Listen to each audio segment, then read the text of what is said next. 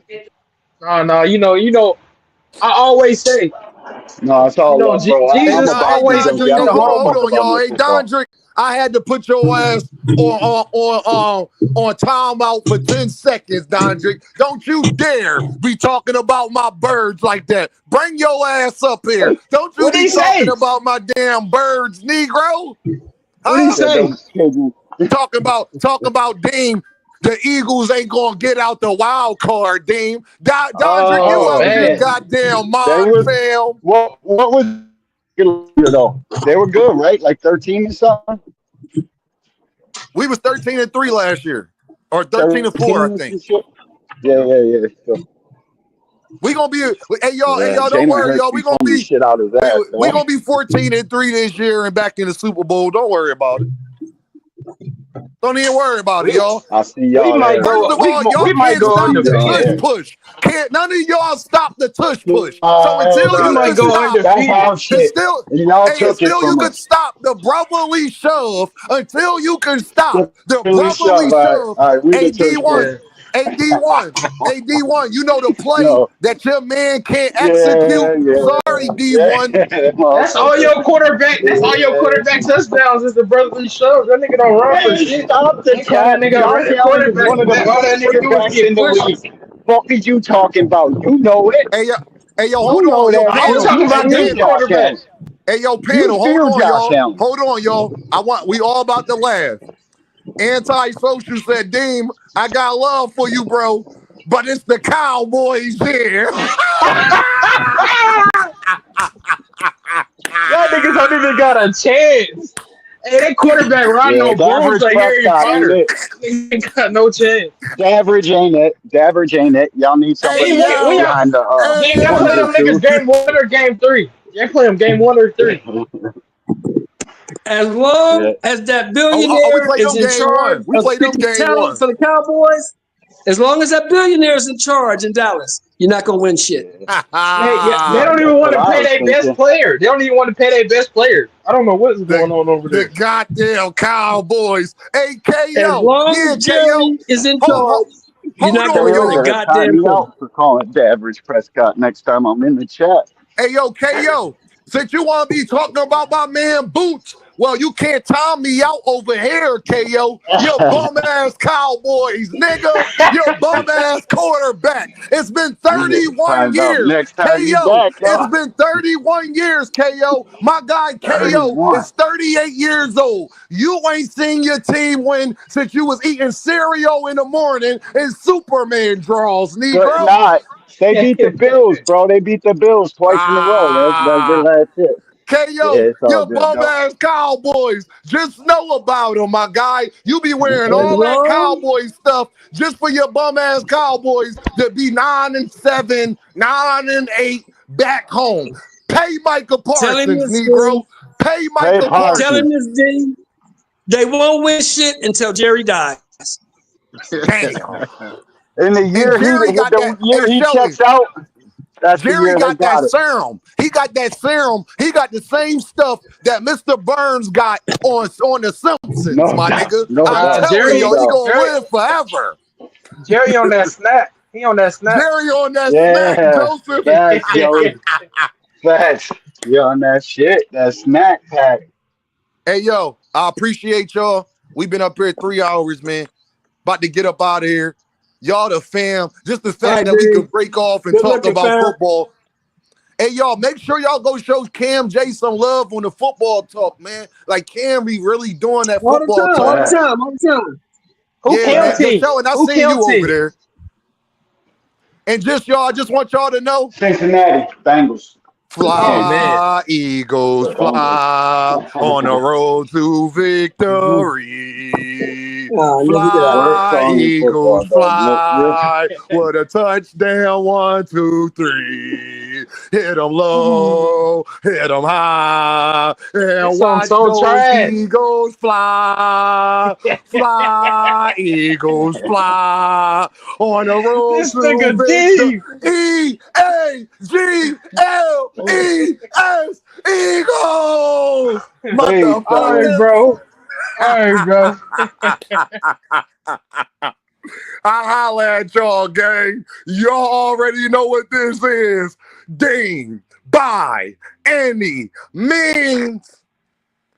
And I holla at y'all, Earthmen.